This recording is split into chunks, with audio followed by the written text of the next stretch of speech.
Hi guys, അപ്പോൾ ഇന്നിവിടെ നല്ല ചൂര മീൻ കിട്ടിയപ്പോൾ ഞാൻ വിചാരിച്ചു എങ്കിൽ പിന്നെ ഒരു ഫിഷ് ബിരിയാണി അങ്ങ് തട്ടിക്കൂട്ടാന്ന്. അപ്പോൾ എനിക്കിങ്ങനെ വെറൈറ്റി ഉണ്ടാക്കുന്നത് ഭയങ്കര ഇഷ്ടമാണ്. അപ്പോൾ ഇവിടെ ഫിഷ് ബിരിയാണി ഉണ്ടാക്കുമ്പോൾ എപ്പോഴും ചെറിയ പീസിലാണ് ഞാൻ മീൻ കട്ട് ചെയ്യുന്നത്. കാരണം എനിക്കതാണ് ഇഷ്ടം. അതാകുമ്പോൾ നല്ലോണം വേവും നല്ല ഫ്ലേവറും കിട്ടും.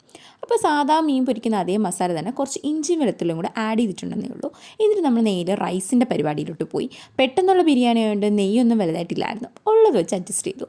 അപ്പോൾ തിളച്ച് വന്നപ്പോൾ ഗ്രാമ്പൂ, പട്ട, പിന്നെ പെരുംജീരകം, ഉപ്പ് ഇതെല്ലാം ഇട്ട് നമ്മൾ റൈസും ആഡ് ചെയ്തിട്ടുണ്ട്. അതിനുശേഷം നമ്മൾ നോക്കിയപ്പോഴത്തേക്കും നമ്മുടെ ഷാലോ ഫ്രൈ ചെയ്യാനായിട്ടിരുന്ന മീൻ ഒരുവിധം റെഡി ആയിട്ടുണ്ട്. ഡീപ്പ് ഫ്രൈ ആവണ്ട, ബിരിയാണിക്ക് എപ്പോഴും ഷാലോ ഫ്രൈ ആണല്ലോ നല്ലത്. അപ്പോൾ അത് പെട്ടെന്ന് തന്നെ മാറ്റിയിട്ടുണ്ട്. എന്നിട്ട് ഈ സെയിം ഇതിലോട്ടാണ് നമ്മൾ മസാല ഉണ്ടാക്കാനും പോകുന്നത്. വേറൊന്നും കൊണ്ടല്ല, എങ്കിൽ മാത്രമേ ആ ഒരു ഫ്ലേവർ നല്ലോണം നമുക്ക് കിട്ടുള്ളൂ. അപ്പം നമ്മൾ നേരത്തെ അരിഞ്ഞു വെച്ച സവാള അതെല്ലാം അരിഞ്ഞു. എന്നിട്ട് ഉപ്പ്, ആവശ്യത്തിനുള്ള ഉപ്പ്, കാരണം അരിക്കുള്ളത് നമ്മൾ വെള്ളത്തിൽ ഓൾറെഡി ഇട്ടിട്ടുണ്ടല്ലോ. അപ്പം മസാലയ്ക്ക് വേണ്ടിയുള്ള ഉപ്പൊക്കെ ഇട്ട് നല്ലോണം മിക്സ് ചെയ്ത് ഇഞ്ചി വെളുത്തുള്ളിയൊക്കെ ജസ്റ്റ് ഒന്ന് ചതച്ച് പിന്നെ പച്ചമുളകും ആഡ് ചെയ്തു. എന്നിട്ട് നല്ലോണം മിക്സ് ചെയ്ത് നല്ലോണം ഒന്ന് വഴന്ന് വരുമ്പോഴത്തേക്ക് നമുക്ക് തക്കാളി ആഡ് ചെയ്ത് കൊടുക്കാം.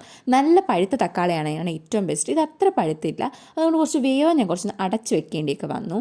എന്നിട്ട് ജസ്റ്റ് ഒന്ന് നല്ലോണം വെന്ത് വന്നപ്പോൾ നമ്മൾ മസാലകൾ ആഡ് ചെയ്യാൻ തുടങ്ങി. മസാലകൾ വേറൊന്നുമില്ല, ജസ്റ്റ് നമ്മുടെ സാധാ പൊടികൾ തന്നെയാണ്.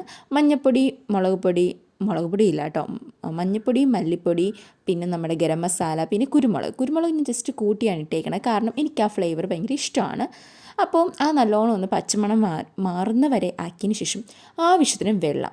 ഞാനിവിടെ 1/2 ഗ്ലാസ് വെള്ളമാണ് ഒഴിച്ചത്, ആ ഒരു ഗ്രേവി ആയി വരുന്നത് വരെ. എന്നിട്ട് ജസ്റ്റ് ഒന്ന് കുറുകി വരുന്നത് വരെ, ഒന്നിങ്ങനെ എണ്ണ തെളിയുന്ന വരെ ജസ്റ്റ് ഇതാക്കിയതിന് ശേഷം കുറച്ച് തൈര് ആഡ് ചെയ്ത് കൊടുക്കുക.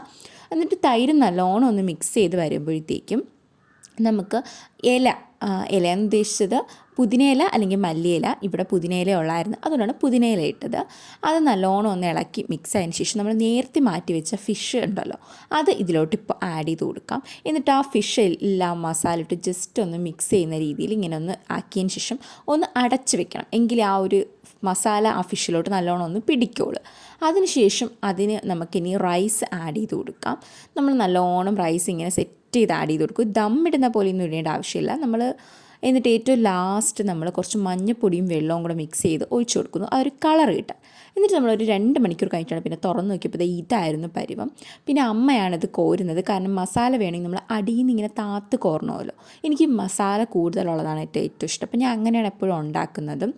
അപ്പോൾ എനിക്കിതിൻ്റെ ടേസ്റ്റ് ഭയങ്കര ഇഷ്ടമാണ്. ഞാൻ ഉണ്ടാക്കിക്കൊണ്ട് പറയാമല്ല, നല്ല ടേസ്റ്റ് ഉണ്ടായിരുന്നു. ആ ഒരു മസാലയായാലും ഫിഷ് ആയാലും എല്ലാം പക്ക സെറ്റായിരുന്നു. അപ്പോൾ ഇങ്ങനെ ഇത് ട്രൈ ചെയ്യാൻ താല്പര്യമുള്ളവരുണ്ടെങ്കിൽ ട്രൈ ചെയ്ത് നോക്കണം. Okay, by.